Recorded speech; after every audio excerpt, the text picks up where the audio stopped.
Tali Edut, one half of the AstroTwins. We had your sister Ophi on a couple months ago to talk about your new book, The I Am System, and now we get to meet you, which I'm so excited about because you guys have another book coming out with a 2025 forecast of what we're going to be seeing in this next year. So, hi, thank you so much for being. I'm so glad to be here. I love that you get to be with each twin, right? I mean, exactly. It's really weird because I feel like I'm talking to the same person because you guys look so much alike.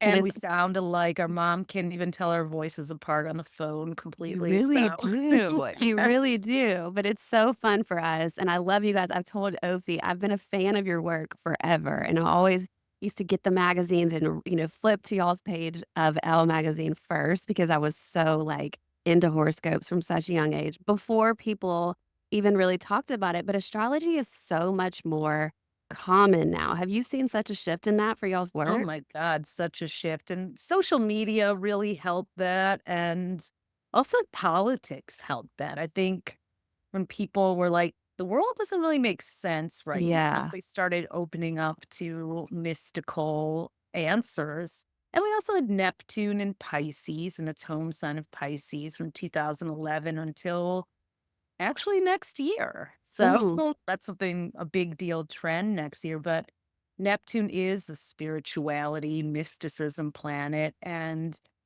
it takes about 165 years to go through the whole zodiac. So every 165 years, it'll be in its home sign. And it really, you can tell, like, since 2011, we had the Mayan calendar and yoga grew in popularity and everyone became a witch, or not everyone, but right. people weren't afraid to identify as one.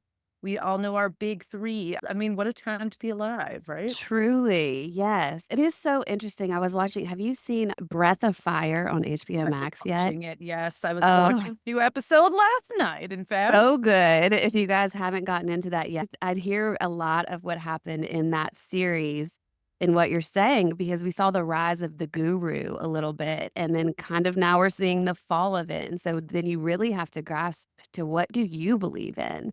What is your spiritual relationship?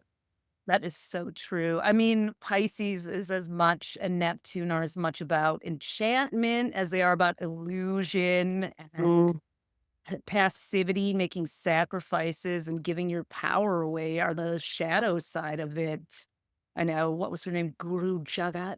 And yeah. she was so, I mean, I've done Kundalini yoga before and absolutely loved it. And I'm like, God, it was just so sad. Like, I did Whole thing. Bikram yoga before. I'm like, can I pick a modality that isn't next time? Right.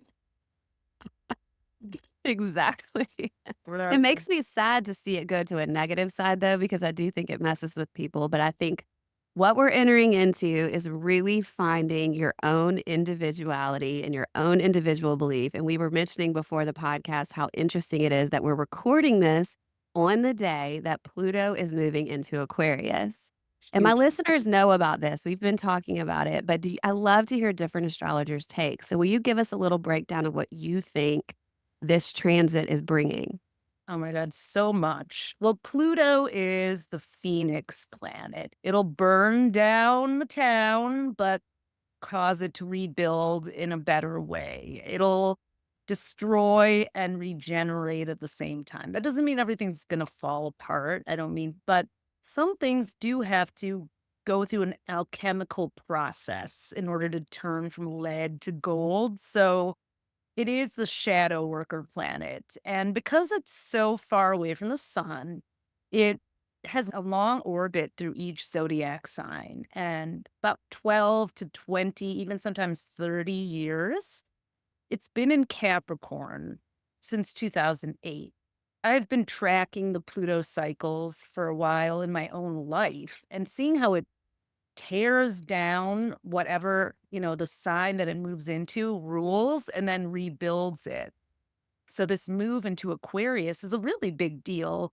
Aquarius rules democracy, Aquarius rules technology, innovation, science, industry, community, how we work together. Aquarius is this weird sign that's like very individualistic and also very communal at once. And so Pluto has darted in and out of Aquarius since 2023. Last year it was in Aquarius. It took its first little preview lap in from March 23rd to June 10th. Okay. Right before the Hollywood writer's strike, which was when Chat GPT started making waves. I was like, oh, AI is Oh, yeah. here to make everyone scared. Now we've had a UFO, a UAP conference. People are saying, yes, there are unidentified anomalous phenomena. I mean, can we just call them UFOs? Right.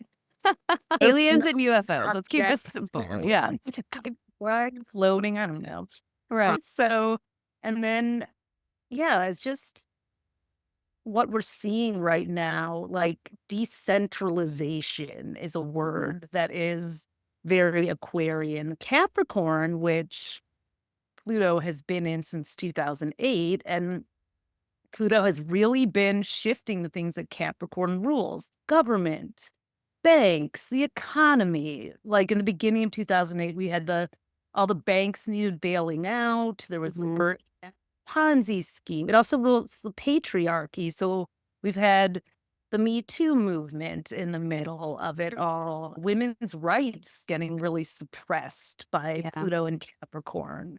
So here we are now, and also just banks having kind of a crazy time. Like some Mhm. banks falling apart, but then we had these low interest rates that rebooted the mortgage business during the pandemic, and now interest rates are high. It's just like, and we have cryptocurrency, which I think is very Pluto and Aquarius. So that is cryptocurrency is decentralized money. It's not in the central bank, the Federal Reserve. So anyone can kind of set the people set the value of it. And that some people love, but other people say that's so bad for our economy. So, you know, just move, Mhm. just even the tech Silicon Valley bros and their influence in the election and in politics now. Elon Musk being Trump's right hand man is so Pluto and Aquarius. It's like, is he going to be the Darth Vader of our times? Right. I mean, did anyone even see this coming was the whole thing with that to me. It's just very but like you said, the innovation piece, I mean, who else would it be besides Elon Musk if you really think about it? He is the definition of that with the companies he's built, all of that stuff. I mean, they're very innovative. So it actually makes so much sense. Yeah. And even the way he lives his life, like he has a compound with his Right. multiple, baby Baby mama. mamas. Yeah, which is very Aquarian. The age of Aquarius, if it hadn't, a lot of astrologers argue about when it began, but it's definitely on now. Oh, yeah. Yeah, and I think people can feel it.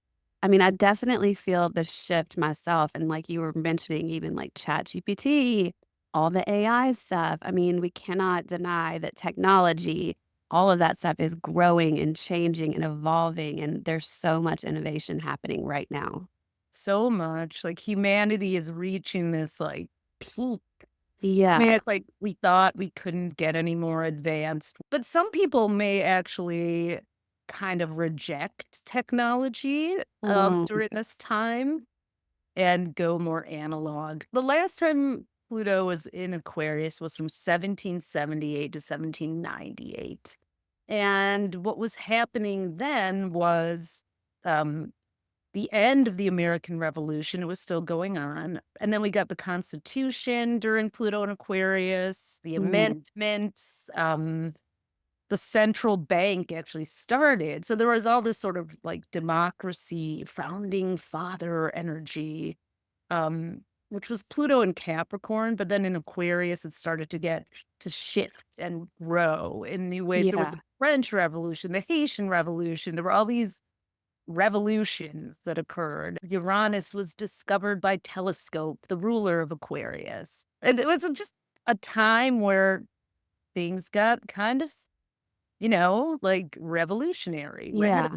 So more to come for us. More to come is a good way to point it. I think we all want to know. I want it to be mapped out. And I always say astrology, is like a map, and especially if your personal astrology, if you have your personal chart, it is like a map for your life and kind of the ways in which you work best or you want to go and all of those things.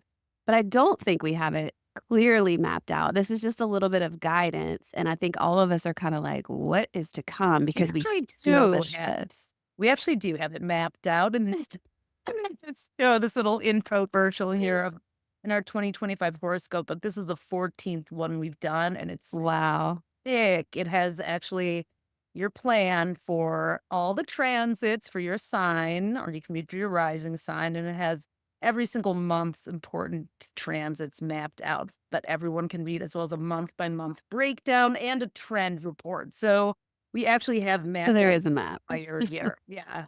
We did that last year and we predicted the Bennifer breakup. We predicted the Bieber baby, the assassination attempt. It's all so Wow. yeah. Once you start to really dig into astrology, like Get a sense. you can start to just intuit what might happen, but we obsess about it all day, every day. So yeah. Right, of course. Well, since you brought up the book, let's touch on a little bit of that because you guys sent me a trend report, which I'll put a link in the description to all my listeners. If you want to go see this trend report, it's so eerie to me when I was reading it. I was thinking, this all makes so much sense. And you can kind of look back at the last couple of years and see this stuff building. I mean, it's there, it's all there. So I want to talk a little bit about some of the topics that I found in this trend report because I know it's kind of the overview of what we'll find in this book. And again, you guys can go find this on the AstroTwins Instagram, and I'll put the link to that in the description of this podcast. But I want to start. We just mentioned a couple of things that I think are really pertinent, but the government. I mean, that is obviously at the top of everyone's mind. We had a new president elected a couple weeks ago, and we're starting to see him appoint all these people. And I think everyone's like, well, how is this going to go? Like, what is going to happen? So, we keep hearing that Pluto and Aquarius is the revolution era. What do you Mm. think about this? What are you feeling about government, our shifts there? The Well, news we're here. calling 2025 the year of the divine pendulum because Okay.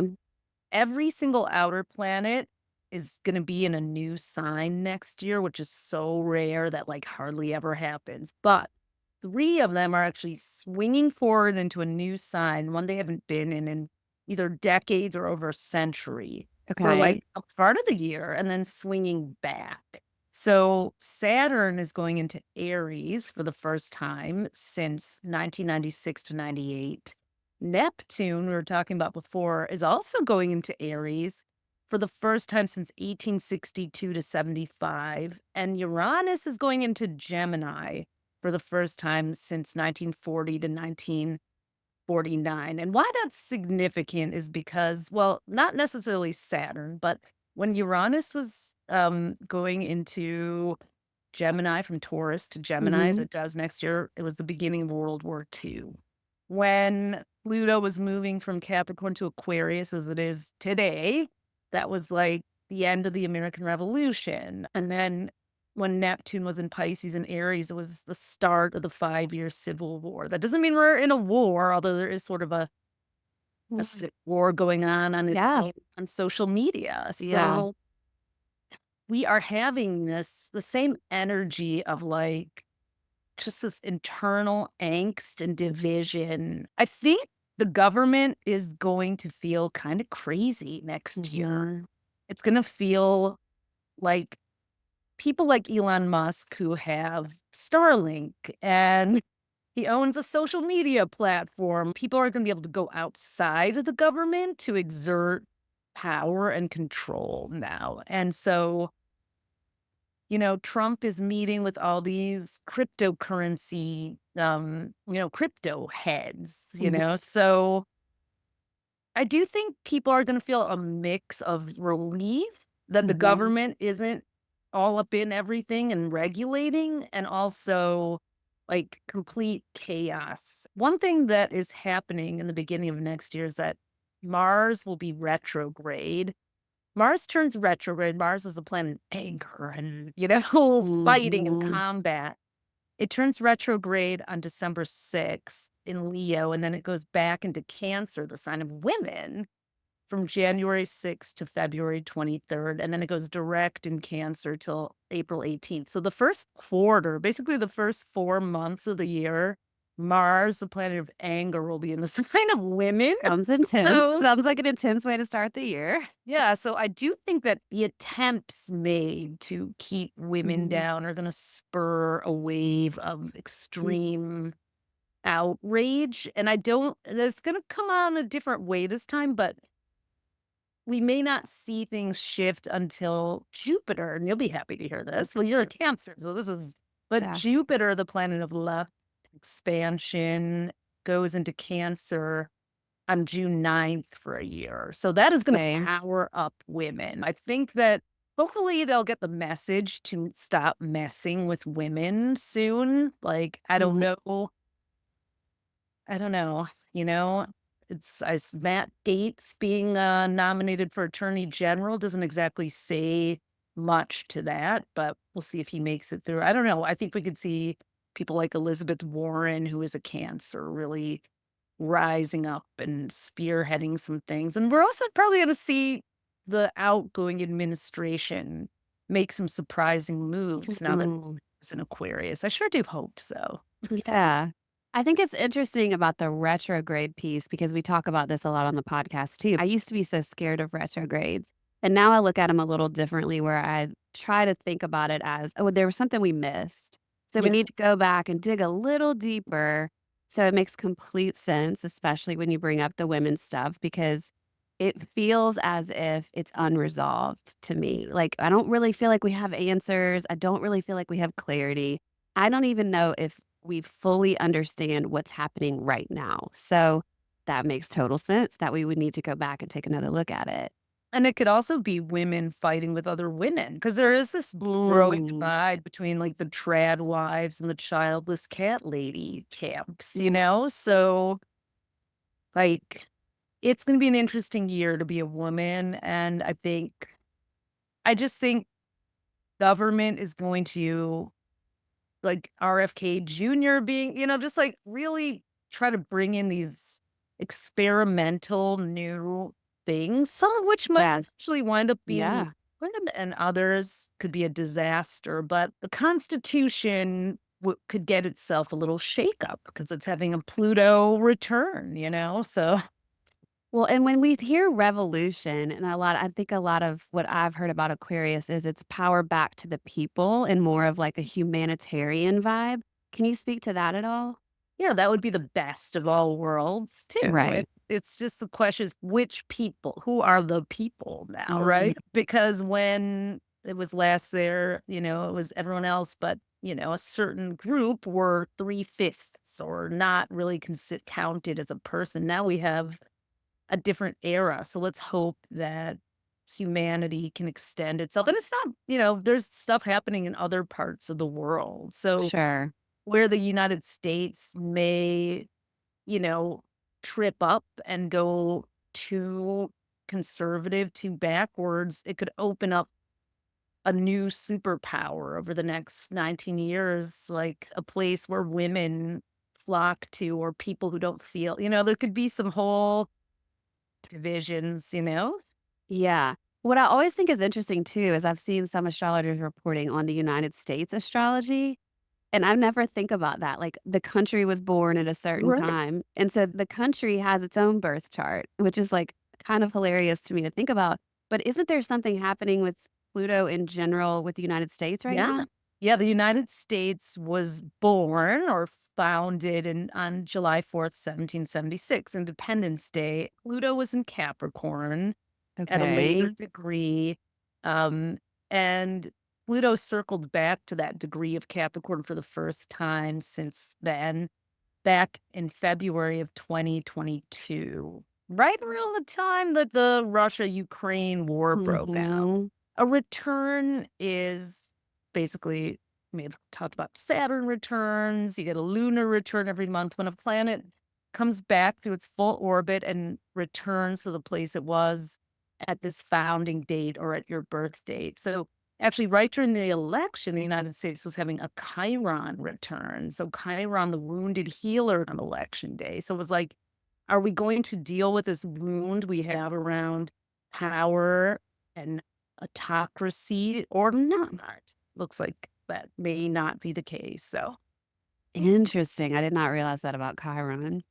Well, we talked a little bit about innovation, so let's dive a little deeper in that. I mean, obviously, Aquarius is the innovator, as we've said. We've mentioned a couple people specifically like Elon Musk. We've also really seen, I mean, I've been using Chat GPT like it's going out of style. oh, yeah. In my head, I'm like, there has to, you mentioned a pendulum, and I'm like, there has to be a way that this goes negative. Are y'all seeing any sort of thing in the forecast? I mean, is 2025, are we just going to have the benefits of innovation, or is there a time where it might be a little bit dicey? I think middle of the year when Uranus goes into Gemini, the sign of the Mhm. twins, it's going to be hard to know what a digital dupe is and what is who's real. AI is not going away. In fact, No, Altman, the Taurus who created ChatGPT, is talking about like the next level of AI. I forgot what it's called. Was supposed to be ready by 2026, but might already be ready but in 2025. okay. So, I mean, I love ChatGPT, and in my own Mhm. way, it's like, God, this is saving me so much time. It I've saves heard, so much time and and I was, brain power and all of it. but it's just like it can't write a good horoscope, but it can like if I'm like, I'm stumped. What should I write about? It'll just give me Exactly. like prompts and get me started. It's like having a really good assistant is sort of how I feel. But again, it's sort of like, okay, what are the consequences going to be of that? Like, are a lot of people going to be out of work because of that? I I don't mean, necessarily think so. okay. But I do think that it's gonna be integrated into the systems that we use, Mhm. basically every area of life, and it's also gonna be, like, people are gonna it might actually be a great, what they call in business, lead magnet. You use AI, you get so far, and then you're like, I at least got myself immersed in this process, but now I need a human. This is too" it gets people started, and then they call in an expert and pay for the upgrades, like people might want to use AI, like create a chat bot. But then, like, of course, it's like when you're trying to book a ticket on an airline and you're like, representative. Yeah. Speak to a representative. I know that's when I use Right. my angriest voice, is trying to get things to get me to the representative. I do think that's interesting. I was on set yesterday for a music video shoot, and the artist was talking about all of the things that you can do with Chat GPT now. I mean, you can write full songs. You can actually take an artist's voice and insert it for the demo, and the artist never even has to sing it. And we were just talking about how crazy that is and like a little scary, obviously, but we could see the benefits as well.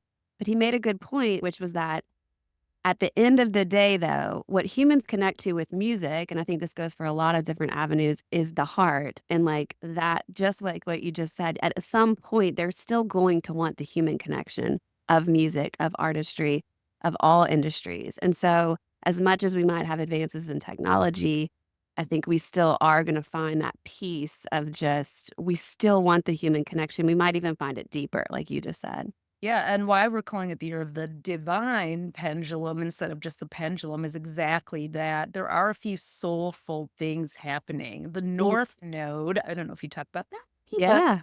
the lunar north node, this is based on where the eclipses are happening. The eclipses and the nodes are moving into Pisces, north node, Virgo, south node. So Virgo is Okay. very much about the purest, basest, most real and natural of everything. And Mhm. Pisces is this very spiritual, dreamy energy. Like just with all the uncertainty going on, we have to lean into that. We will Mhm. want that soul connection. Your chat GPT is not going to keep you warm at night. Right. Can't cuddle your Chat GPT Right. yet. I mean, Yeah. we'll see, I guess. Right. Innovation is about to take off. Like, Yeah. there's Nessa with Pluto and Aquarius. It's going to be the next 10 years, like space travel, more alien contact. I'll use Pluto and Sagittarius as a good example because Okay. Sagittarius rules global connections and publishing, and Pluto went into Sag in 1995. And that was a good time for magazines. I was a teen in the '80s, so I would get like Sassy and Ms. and Glamour. Like you'd have to wait all month for it to come and, give your kissing tips that you hadn't times already. Yes. But 95 comes along and all of a sudden the internet and Mhm. everyone was like, what is this? I was playing with it right away, but halfway through in 2000, everyone was having their launch parties and and building these amazing sites and having these IPOs and making millions of dollars, and then everything crashed because we didn't have the technology to back it up. But by the end, 2008, when Pluto moved into Capricorn, we had that iPhone 3 that changed everything for us. Where all of a sudden we're talking to everybody across the world and on Skype. At the beginning in 1995, we used to have to call relatives overseas. It would be like literally $30 a minute. Oh, yeah. Remember that? You'd I get a forget call. about that, but yes, I remember it. So Pluto came in and just like transformed how we connect across the globe, how we, self-publishing. You didn't need to like Mhm. wait for someone to give you a record deal or a book deal to Right. work out there. So I feel like Pluto's gonna do that with Aquarius. I think people are gonna move into a lot more of a communal lifestyle and approach. With the way we've taxed our resources and no one can afford life anymore, it's Mhm. like Aquarius is about communal life and communal sharing. So that can only be good for climate and our wallets, I think. And maybe Right. our spirits too. Like we Yeah. need people more, right? Right.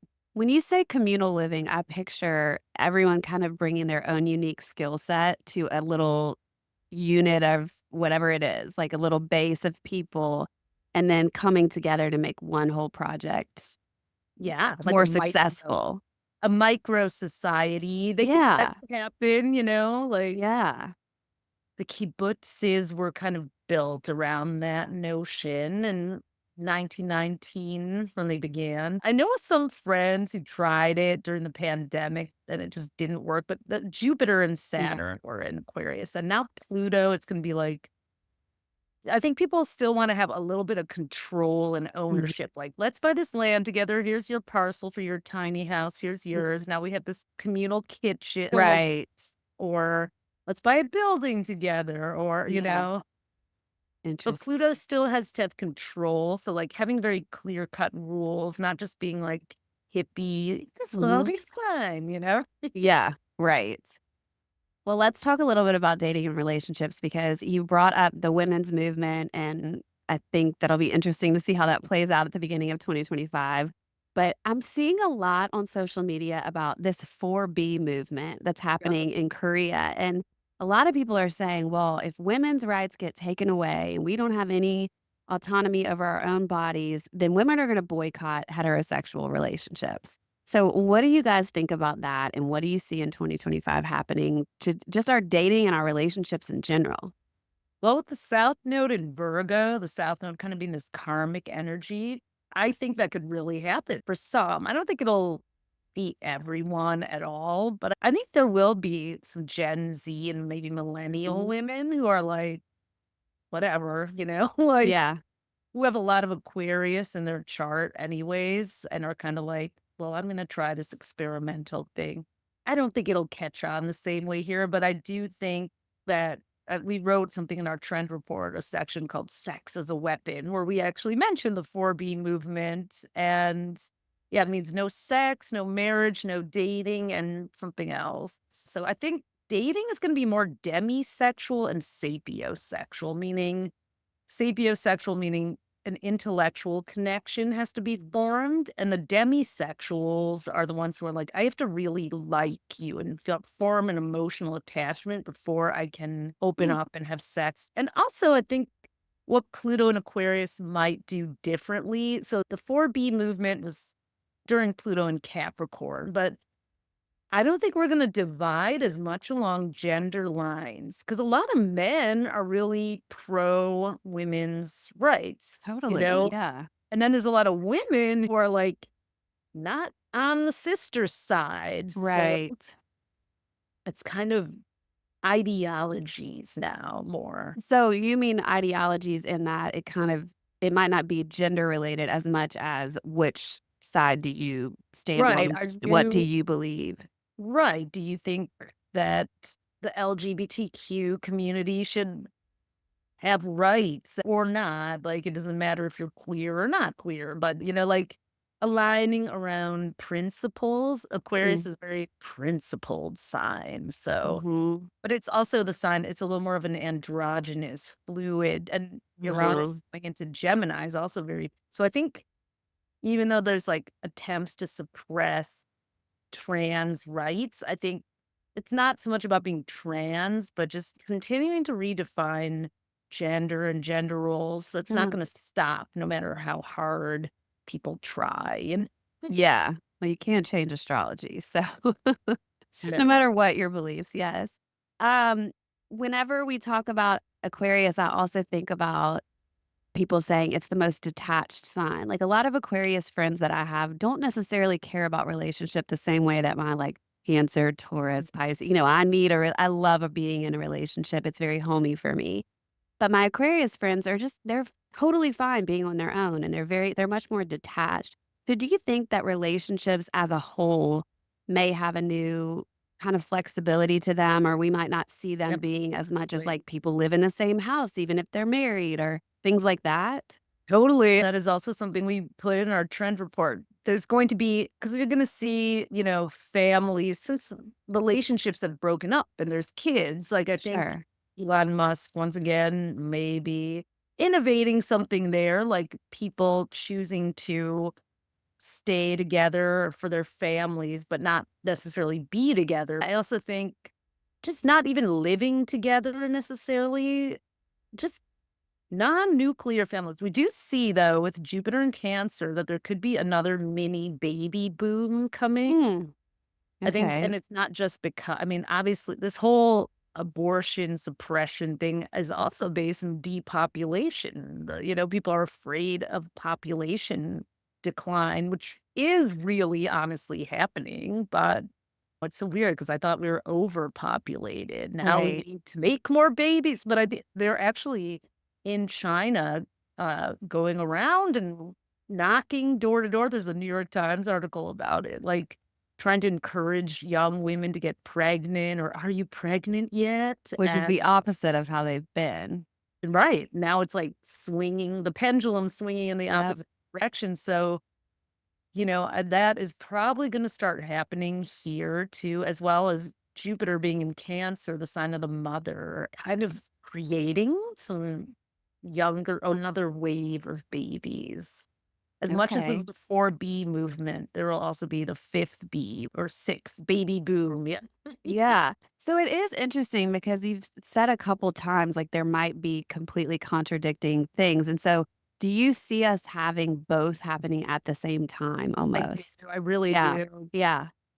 I So it really again goes to like it's very divisive in a lot of ways because it's two very extreme mindsets and thought processes and ways to live life.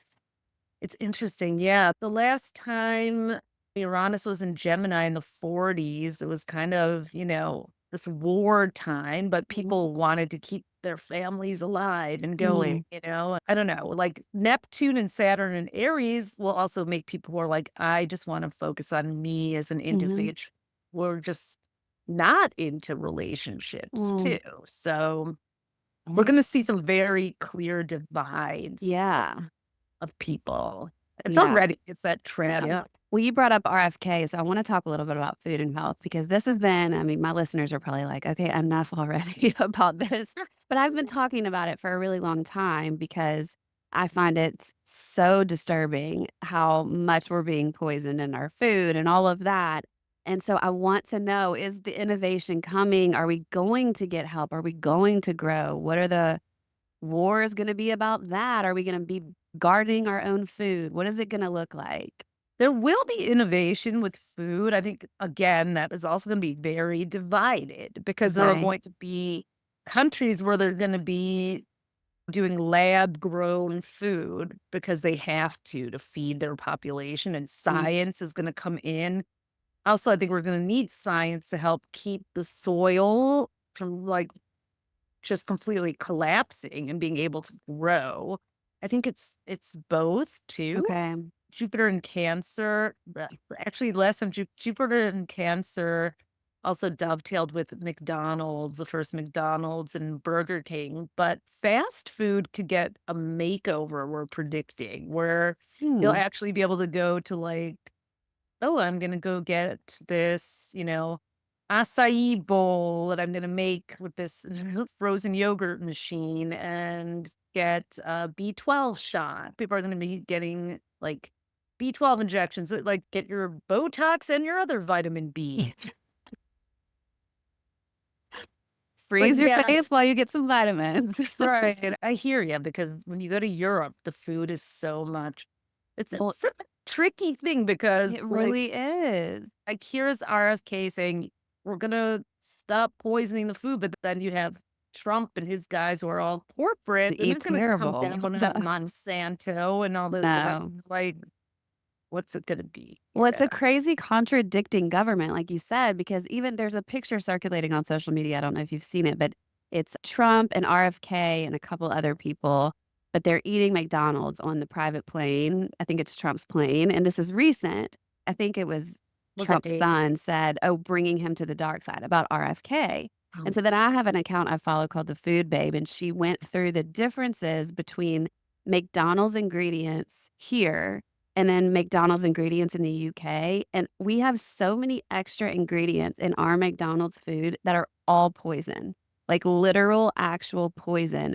And we don't need them, obviously, because McDonald's is functioning in other countries without. But we have such a mentality of like mass production and all of that, which is money, which is all what Trump is about. So I can't see, I'm confused too. well, Uranus and Gemini. He's a Gemini. Jupiter's in Gemini until Okay. June 9th, and he's golden till then. Okay. I don't know. I don't think he's gonna make it to the end of his term. I Mm. think these Aquarian guys are gonna get in there. I just feel like there's either that or he's gonna just like kick them all out and fight. They're gonna, Yeah. but he got all the voters from RFK Jr. So, he's always good to collaborate with people until he's not. So we'll just have to see what happens there. I don't know. Someone's gonna go for sure. Interesting. Yeah. So TBD on the government again. I'd be more interesting than the Real Housewives of Salt Lake I was City. gonna say, we'll forget reality TV. We'll just start watching the news. What if Well, perfect segue because I told you before the podcast, I want to talk about celebrity. And I don't know if this is just me or why I'm feeling this, but I have felt such a massive shift in the way that I feel like people look at celebrity in the last couple years. Like it just doesn't seem to have this dreamy quality or this ooh factor that it used to have. It's obviously still there and we always are going to have it in some capacity. But how have you seen that shift? And is that a part of this new era where maybe we're all a little more equal or nobody's up on a pedestal in the same way? What does that Very look like? Pluto and Aquarius and Is also it? Neptune and Aries. So Okay.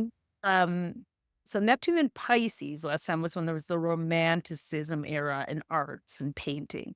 Neptune and Aries began the realism era, which is the basis of modern art.